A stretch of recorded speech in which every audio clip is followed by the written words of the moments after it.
എല്ലാവർക്കും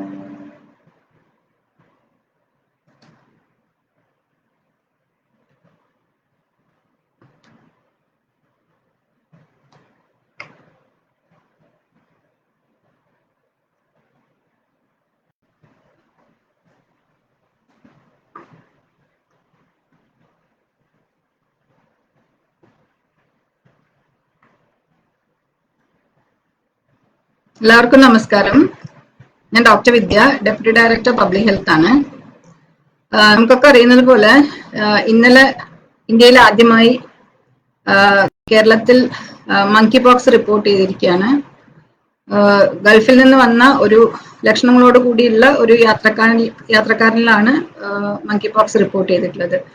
അദ്ദേഹം നാട്ടിലെത്തി നമ്മുടെ ഇവിടെ ഹോസ്പിറ്റലിൽ കാണിച്ച് ടെസ്റ്റ് ചെയ്തു, എന്നിട്ടാണ് ഡിസീസ് കൺഫേംഡ് ആയിട്ടുള്ളത്. അപ്പം അദ്ദേഹത്തിന്റെ ആരോഗ്യനില ഇപ്പം തൃപ്തികരമാണ്. നമ്മുടെ സ്റ്റേറ്റ് ലെവലിൽ തന്നെ 2 റാപ്പിഡ് റെസ്പോൺസ് ടീം മീറ്റിംഗ് കൂടി. അപ്പം അതിന്റെ സംസ്ഥാന തലത്തിലും അതുപോലെ ജില്ലാ തലത്തിലും പ്രതിരോധ പ്രവർത്തനങ്ങൾ നടന്നു വരികയാണ്. വളരെ നല്ല രീതിയിലാണ് ഈ കേസ് റിപ്പോർട്ട് ചെയ്ത ജില്ലയും അതുപോലെ ഈ രോഗി വന്നിറങ്ങിയ ഡിസ്ട്രിക്റ്റും വളരെ നല്ല രീതിയിലാണ് പ്രതിരോധ പ്രവർത്തനങ്ങൾ ചെയ്യുന്നത്. അപ്പം ഈ മങ്കി പോക്സിനെ കുറിച്ച് പറയുകയാണെങ്കിൽ 1958 ആദ്യമായിട്ട് ലോകത്ത് ഈ ഒരു രോഗം റിപ്പോർട്ട് ചെയ്തത്. കോങ്കോയിലുള്ള ഒരു ലാബിലുള്ള കുരങ്ങന്മാരിലാണ് ഈ ഒരു രോഗം കണ്ടുവന്നിട്ടുണ്ടായിരുന്നത്. ഇതിൽ വസൂരിക്ക് സമാനമായ, സ്മോൾ പോക്സിന് സമാനമായ തടിപ്പുകളോട് കൂടിയുള്ള ലക്ഷണങ്ങളാണ് ഈ കുരങ്ങന്മാരിൽ കണ്ടുവന്നിട്ടുണ്ടായിരുന്നത്. അപ്പം ഈ സ്മോൾ പോക്സ് ഉണ്ടാക്കുന്ന ഓർത്തോപോക്സ് വൈറസ് വിഭാഗത്തിൽപ്പെട്ട ഒരു വൈറസ് ആണ് മങ്കി പോക്സ്. അതുകൊണ്ടാണ് ഇതിനെ മങ്കി പോക്സ് എന്ന് വിളിക്കുന്നത്. 1970 ആദ്യമായിട്ട് മനുഷ്യരില് US-ല് അമേരിക്കയിൽ ഈ ഒരു രോഗം റിപ്പോർട്ട് ചെയ്തിട്ടുള്ളത്. 2022 വളരെയധികം രാജ്യങ്ങളിലാണ് മങ്കി പോക്സ് റിപ്പോർട്ട് ചെയ്തിട്ടുള്ളത്. അതിൽ ഇത് മുൻപ് റിപ്പോർട്ട് ചെയ്യാത്ത രാജ്യങ്ങളിൽ, അതായത് യൂറോപ്യൻ കൺട്രീസിലും മറ്റുള്ള UK, US അങ്ങനെയുള്ള രാജ്യങ്ങളിലൊക്കെയാണ് ഇത് റിപ്പോർട്ട് ചെയ്തിട്ടുള്ളത്. അപ്പം ഏകദേശം ഒരു 1500ഓളം കേസുകളാണ് ഈ ഒരു ജനുവരി ടു ജൂൺ 2022 വരെ റിപ്പോർട്ട് ചെയ്തിട്ടുള്ളത്. ഇന്ത്യയിൽ നേരത്തെ പറഞ്ഞതുപോലെ ആദ്യമായിട്ട് ഇന്നലെയാണ് കേരളത്തിൽ റിപ്പോർട്ട് ചെയ്തിട്ടുള്ളത്. അപ്പം ഈ ഒരു രോഗാണു എന്ന് പറയുന്നത് ഒരു വൈറസ് ആണ്, ഓർത്തോപോക്സ് വിഭാഗത്തിൽപ്പെട്ട ഒരു വൈറസ് ആണ്, DNA വൈറസ് ആണ്. അപ്പം ഇതിൽ പ്രധാനമായിട്ടും ഇതിന്റെ റിസർവോയർ എന്ന് പറയുന്നത് കുരങ്ങന്മാരും ഉണ്ട്, അതുകൂടാതെ ചെറിയ ടൈപ്പ് എലികള്, അതുപോലെ അണ്ണാൻ, സ്കുരൽസ്, ഇങ്ങനെയൊക്കെയാണ്. അപ്പം ഇതിന്റെ ആ ഒരു ഇൻഫെക്ടിവിറ്റി എന്ന് പറയുന്നത്, അതായത് ഒരു ഇൻക്യുബേഷൻ പീരീഡ്, അതായത് ഒരു രോഗിക്ക് ലക്ഷണങ്ങൾ വന്നു, ഈ രോഗാണു ശരീരത്തിൽ കയറി ആ രോഗിക്ക് ലക്ഷണങ്ങൾ ഉണ്ടാവുന്ന ആ ടൈമാണ് നമ്മൾ ഇൻക്യുബേഷൻ പീരീഡ് എന്ന് പറയുന്നത്. അപ്പൊ ഇതിൽ മങ്കി പോക്സിൽ 6 മുതൽ 13 ദിവസം വരെയാണ് പറയുന്നത്. അത് ചിലപ്പോൾ 5 മുതൽ 21 ദിവസം വരെ നീണ്ടുപോകാം. അപ്പം ആ ഒരു പേഷ്യന്റ്, ഈ ഒരു രോഗം വന്ന പേഷ്യന്റ് ഒരു കമ്മ്യൂണിക്കബിലിറ്റി, ആ ഒരു പേഷ്യന്റിന് മറ്റുള്ള ആളുകളിലേക്ക് ഈ രോഗം പകരുന്നത് ആക്ച്വലി ഈ സിംറ്റംസ് വരുന്നതിന്റെ 1-2 ദിവസം മുൻപ് മുതൽ ഈ രോഗത്തിന്റെ പ്രധാനപ്പെട്ട ലക്ഷണമായ ദേഹത്തുണ്ടാവുന്ന തടിപ്പുകൾ, പോളങ്ങൾ, വെള്ളം നിറഞ്ഞു കിടക്കുന്ന പോളങ്ങൾ, അപ്പൊ അത് മാറി സ്കാബായി അത് ഉണങ്ങി പൊട്ടി വീണ് അവിടെ നോർമൽ സ്കിന്ന് വരുന്നത് വരെ ഈ പേഷ്യന്റ് ഇൻഫെക്റ്റീവ് ആവാം. അപ്പം ഇതില് സിംറ്റംസ് എന്ന് പറയുന്നത് മെയിൻ ആയിട്ടും പേഷ്യന്റിന് ഫീവർ ഉണ്ടാവാം, പിന്നെ അതുപോലെ ദേഹത്ത് മുഴുവൻ തടിപ്പുകൾ ഉണ്ടാവാം. അത് നമ്മൾ പറയുന്നത് വേരിയസ് സ്റ്റേജസ് ഓഫ് ലീഷൻസ് ആണ്, റാഷസ് ആണ്. അപ്പൊ അതായത് മാക്യൂൾസ്, പാപ്യൂൾസ്, വെസിക്കിൾസ്, പസ്റ്റ്യൂൾസ് അങ്ങനെയായിട്ടാണ് കാണുന്നത്. അപ്പൊ ഇതിൽ മാക്യൂൾസ് എന്ന് പറയുന്നത് തൊലിയോട് ചേർന്ന് കിടക്കുന്ന തടിപ്പുകളാണ്.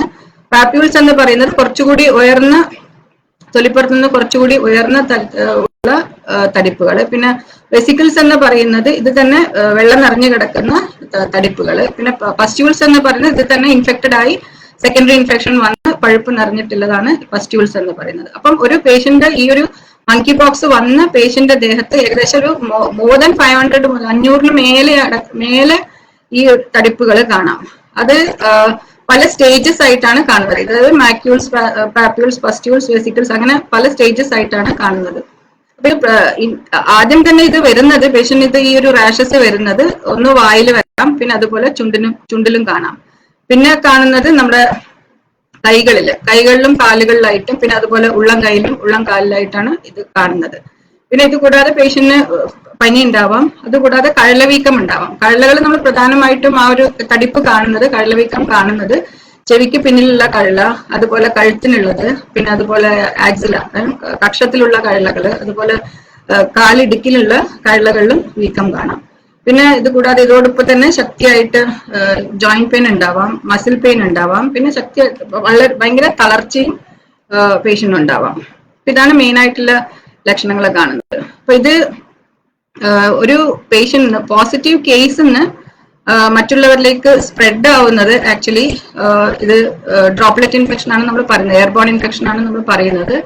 അപ്പൊ അതില് അപ്പൊ നമ്മൾ അടുത്ത് നിന്ന് ചുമക്കുകയും സംസാരിക്കുകയൊക്കെ ചെയ്താൽ വളരെ ക്ലോസ് കോണ്ടാക്റ്റിൽ ചുമക്കുകയും സംസാരിക്കുകയൊക്കെ ചെയ്യുമ്പോഴാണ് ഈ ഒരു രോഗിയിൽ നിന്ന് അദ്ദേഹത്തിന്റെ സ്രവങ്ങളിലൂടെ, മൂക്ക്, വായ, തൊണ്ട എന്നീ ഭാഗങ്ങളിലുള്ള സ്രവങ്ങളിലൂടെ മറ്റുള്ളവർക്ക് പകരുന്നത്.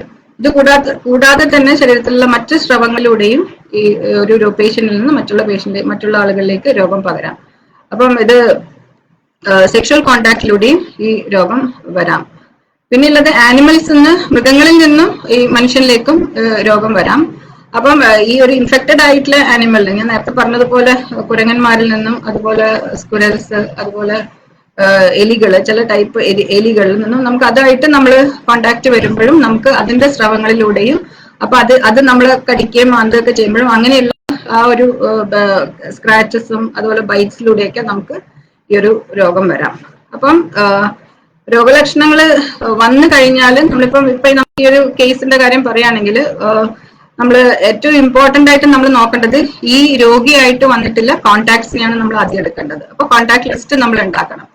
അപ്പൊ ഇതില് കോണ്ടാക്ട് ലിസ്റ്റിൽ നമുക്ക് വരുന്നത് ഈ പേഷ്യന്റ് ആയിട്ട് ഏറ്റവും അടുത്ത് ഇടപഴകിയിട്ടുള്ളത്, അതായത് പേഷ്യന്റ് ആയിട്ട് ഫേസ് ടു ഫേസ് കോണ്ടാക്ട് വന്നിട്ടുള്ളത്, പിന്നെ അതുപോലെ പേഷ്യന്റിന്റെ ഈ സ്രവങ്ങളുമായിട്ട് കോണ്ടാക്ട് വന്നത്, അതുപോലെ അദ്ദേഹം പേഷ്യന്റ് ഉപയോഗിച്ച ഡ്രസ്സസ്, പിന്നെ അതുപോലെ കിടക്കവിരി, പാത്രങ്ങള്, പിന്നെ അതുപോലെ ഇത് ഫോമൈ ട്രാൻസ്മിഷൻ കൂടി ഉള്ളതുകൊണ്ട് അപ്പൊ ഈ തൊലിപ്പുറത്ത് ഉണ്ടാവുന്ന ലീഷൻസിൽ, ഇതിന്റെ റാഷസിലുള്ള ആ നീര് മറ്റുള്ള ഭാഗത്തേക്ക് വരുമ്പോഴും, ഈ പസ്റ്റ്യൂൾസിലെ പഴുപ്പൊക്കെ മറ്റുള്ള ഭാഗത്തേക്ക് ആവുമ്പോഴും ആ ഭാഗം നമുക്ക് കോണ്ടാക്ട് വരുമ്പോഴൊക്കെയാണ് നമുക്ക് ഈ ഒരു ഇൻഫെക്ഷൻ നമുക്ക് വരുന്നത്.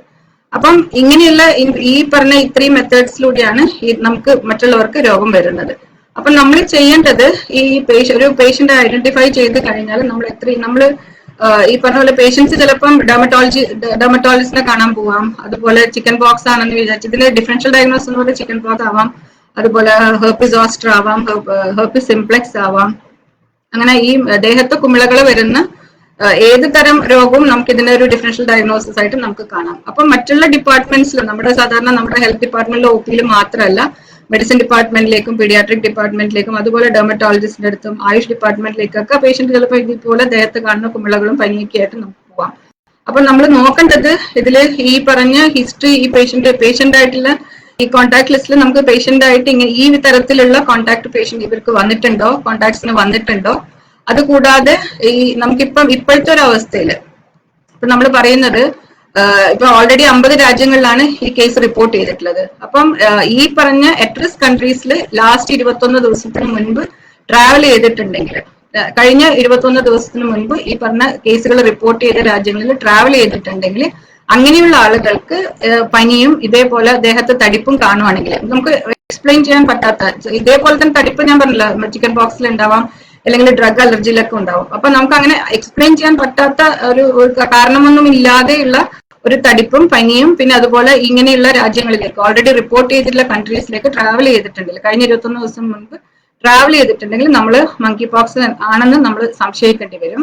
അതുകൂടാതെ നമുക്ക് ഈ പേഷ്യന്റ് ആയിട്ട് കോണ്ടാക്ട് ഉണ്ടെങ്കിൽ, ഓൾറെഡി ഒരു എസ്റ്റാബ്ലിഷ്ഡ് ആയിട്ടുള്ള ഇതേ ഒരു മീൻസ് ഓൾറെഡി ഈ പറഞ്ഞ രാജ്യങ്ങളിലേക്ക് പോയി അവർ തിരിച്ചു വന്നു, ഇതേപോലെ ഫീവറും ദേഹത്ത് തടിപ്പും ഉള്ള പേഷ്യന്റ് ആയിട്ട് നമുക്ക് കോണ്ടാക്ട് ഉണ്ടെങ്കിലും നമ്മൾ ഒരു പ്രോബബിൾ മങ്കി പോക്സ് ആണെന്ന് നമ്മൾ സംശയിക്കണം. പിന്നെ ഉള്ളത് ലാബ് കൺഫേംഡ് ആയിട്ടുള്ള ലാബിൽ ടെസ്റ്റ് ചെയ്ത് പോസിറ്റീവ് ആണ് അങ്ങനെയുള്ള ആളുകളായിട്ട് നമുക്ക് കോണ്ടാക്ട് വരികയാണെങ്കിലും അതേപോലെ ഇതേപോലത്തെ സിമിലർ ലീഷൻസ് നമ്മുടെ ദേഹത്ത് വരികയാണെങ്കിലും നമുക്ക് രോഗം ഉണ്ടെന്ന് നമ്മൾ സംശയിക്കണം. അപ്പൊ അങ്ങനെ നമ്മൾ കോണ്ടാക്ട് ലിസ്റ്റ്, അപ്പൊ ഈ പേഷ്യന്റ് ആയിട്ടുള്ള കോണ്ടാക്ട്സ്, ഈ തരത്തിലുള്ള കോണ്ടാക്ട് ഉള്ള ആളുകളെ കോണ്ടാക്ട് ലിസ്റ്റ് നമ്മൾ എടുക്കണം. പിന്നെ അവരെ നമ്മൾ 21 ദിവസം നമ്മൾ സിംറ്റം സർവൈലൻസ് ചെയ്യണമെന്നാണ് ഇപ്പോഴത്തെ നിലവിലുള്ള ഗൈഡ് ലൈൻ പറയുന്നത്.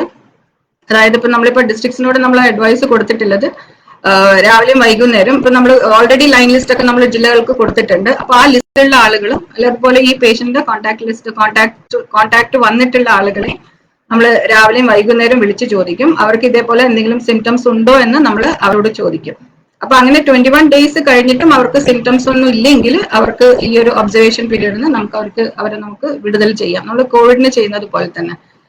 പിന്നെ ഇപ്പൊ നമ്മൾ ഒരു സംശയം ചോദിക്കുന്നത് ഇപ്പൊ ഇങ്ങനെയുള്ള ഇപ്പൊ നമ്മൾ ഓൾറെഡി നമുക്ക് ഇതിൽ കുറെ ഫ്ലൈറ്റ് കോണ്ടാക്ട്സ് ഉണ്ട്. അപ്പൊ അവരെ നമ്മൾ ഓൾറെഡി സിംറ്റം സർവൈലൻസിൽ നമ്മൾ 21 ഡേയ്സിലേക്ക് വെച്ചിട്ടുണ്ട്. അപ്പൊ അവർക്ക് ട്രാവൽ ചെയ്യാൻ പറ്റുമോ എന്നാണ് ഇപ്പം സംശയം ചോദിക്കുന്നത്. അപ്പൊ അവർ ട്രാവൽ ചെയ്യാം, ബിക്കോസ് പ്രൊവൈഡഡ് അവർക്ക് സിംറ്റംസ് ഒന്നും ഇല്ലെങ്കിൽ അവർക്ക് ട്രാവൽ ചെയ്യാം. പക്ഷെ അവര് ചെന്ന് കഴിഞ്ഞാലും ഇപ്പൊ വേറെ രാജ്യത്തേക്ക് പോവുകയാണെങ്കിലും ചെന്ന് കഴിഞ്ഞാലും ഒരു ഓൾ ടുഗെദർ ഒരു 21 ഡേയ്സിലേക്ക് അവർ സിംറ്റം സർവൈലൻസ് അവർ തന്നെ ചെയ്യേണ്ടതാണ്.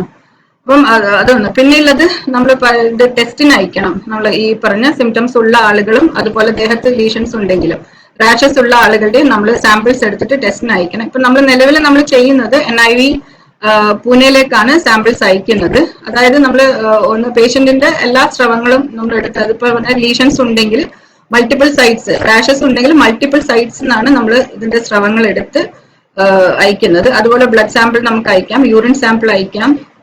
അപ്പൊ ഇങ്ങനെയുള്ള സാമ്പിൾസ് ഒക്കെ നമ്മൾ കളക്ട് ചെയ്ത് ഡിസ്ട്രിക്റ്റിന് കളക്ട് ചെയ്ത് നമ്മൾ NIV പൂനെയിലേക്കാണ് അയക്കുന്നത്.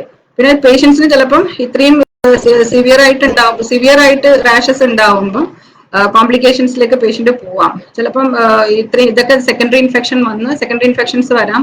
അതുകൂടാതെ സെക്കൻഡറി ഇൻഫെക്ഷൻ വന്ന് സെപ്സിസിലേക്ക് പേഷ്യന്റ് പോവാം. പിന്നെ അതുപോലെ എൻസെഫലൈറ്റിസും വരാം, തലച്ചോറിൽ പനിയും വരാം. അപ്പൊ ഇങ്ങനെയുള്ള കോംപ്ലിക്കേഷൻസ് നമ്മൾ ശ്രദ്ധിക്കണം. പിന്നെ അതുപോലെ കണ്ണിനൊക്കെ ആണെങ്കിൽ കണ്ണിന്റെ ഉള്ളിലും കൺപോളകളിലും റാഷസ് വരികയാണെങ്കിൽ ചിലപ്പം കോർണിയൽ ഇറിറ്റേഷൻ വരാം, കോർണിയൽ അസറേഷൻ വരാം. അപ്പൊ അതും നമ്മളൊന്ന് ശ്രദ്ധിക്കേണ്ടതാണ്.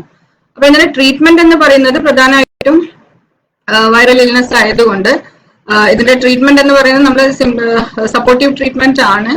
അപ്പൊ പനി ഉണ്ടെങ്കിൽ നമുക്ക് പാരസിറ്റമോൾ കൊടുക്കാം. അതുപോലെ ദേഹത്ത് റാഷസ് ഉണ്ടെങ്കിൽ നമുക്ക് അതിന്റെ ചില പെയിൻഫുൾ റാഷസ് ആയിരിക്കും. അപ്പൊ അതായത് സെക്കൻഡറി ഇൻഫെക്ഷൻ വന്ന് ആ ഒരു തടിപ്പ് ഉണ്ടാവുമ്പോൾ നല്ല വേദനയായിരിക്കും. അപ്പൊ പെയിൻഫുൾ റാഷസ് ആണെങ്കിൽ നമുക്ക് പെയിൻ കില്ലേഴ്സ് എന്തെങ്കിലും പാരസിറ്റമോൾ പോലുള്ള ചെറിയ പെയിൻ കില്ലേഴ്സ് എന്തെങ്കിലും കൊടുക്കാം. പിന്നെ അതായത് അല്ലെങ്കിൽ നമുക്ക് ആന്റിബയോട്ടിക് ഓയിന്റ്മെന്റ്സും നമുക്ക് ഈ ഇൻഫെക്റ്റഡ് ആയിട്ടുള്ള ഈ ലീഷൻസിലേക്ക് റാഷസിൽ നമുക്ക് പുരട്ടാം. പിന്നെ ചില റാഷസൊക്കെ ചൊറിച്ചിലുണ്ടാവാം. അപ്പൊ ആന്റിഹിസ്റ്റമിൻ അടങ്ങിയ ലേപനങ്ങളും നമുക്ക് ഈ ഒരു തൊലിപ്പുറത്ത് നമുക്ക് പുരട്ടാം. അപ്പൊ ഇതാണ് മെയിൻ ആയിട്ടും എനിക്ക് പറയാനുള്ളത്. പിന്നെയുള്ളത് നമുക്ക് ഈ എയർപോർട്ട് സർവൈലൻസും കുറച്ചുകൂടി സ്ട്രെങ്തൻ ചെയ്യേണ്ടി വരും. അതായത് ഇപ്പം ഈ ഒരു കേസുകൾ റിപ്പോർട്ട് ചെയ്യുന്ന കൺട്രീസിന് ആളുകൾ നമ്മുടെ നാട്ടിലേക്ക് വരുന്നുണ്ട്. അപ്പം അതിപ്പോ നിലവിൽ തന്നെ നമ്മുടെ 4 എയർപോർട്ട്സിൽ, ഇന്റർനാഷണൽ എയർപോർട്ട്സിൽ നമുക്ക് ഇത് ടെസ്റ്റിംഗ് ഉണ്ട്, സ്ക്രീനിങ് ചെയ്യുന്നുണ്ട് അവിടെ. അപ്പം ബേസിക്കലി തെർമൽ സ്ക്രീനിങ് ആണ് നമ്മൾ ഈ 4 എയർപോർട്ട്സിൽ ചെയ്യുന്നത്, അപ്പൊ ഇപ്പൊ നിലവിൽ ചെയ്യുന്നത്. പക്ഷെ അത് മാത്രം പോരാ, നമ്മൾ ഈ ഒരു ലീഷൻസ് ഉണ്ടെങ്കിൽ അപ്പൊ അല്ലെങ്കിൽ പാസഞ്ചേഴ്സ് വരികയാണെങ്കിൽ ഇങ്ങനെയുള്ള കൺട്രീസിനാണ് വരികയാണെങ്കിൽ അപ്പൊ അങ്ങനെ വരുമ്പം ഈ പാസഞ്ചേഴ്സിന് ഫീവർ ഉണ്ട് അല്ലെങ്കിൽ ഇതേപോലെ ദേഹത്ത് റാഷസ് ഉണ്ടെങ്കിൽ അവിടെയുള്ള എയർപോർട്ട് ഹെൽത്ത് അതോറിറ്റിയോട് നമ്മൾ പറയണം. APHOs ഉണ്ട്, എയർപോർട്ട് ഹെൽത്ത് ഓഫീസേഴ്സ് അവിടെ ഉണ്ട്, അവരോട് പറയണം ഈ ഒരു കാര്യത്തെ കുറിച്ച് പറയണം. അപ്പൊ അങ്ങനെയാണെങ്കിൽ അതിന് വേണ്ട നടപടികളൊക്കെ അവർ ചെയ്തോളും. അപ്പം ഇതാണ് മെയിൻ ആയിട്ട് എനിക്ക് പറയാനുള്ളത്.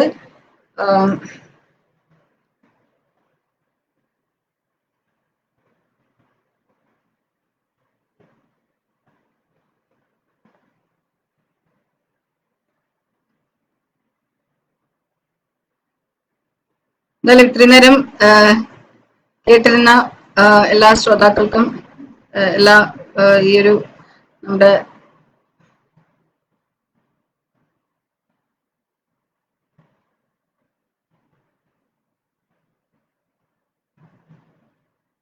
ഇതാണ് മെയിനായിട്ടും പറയാനുള്ളത്. Thank you.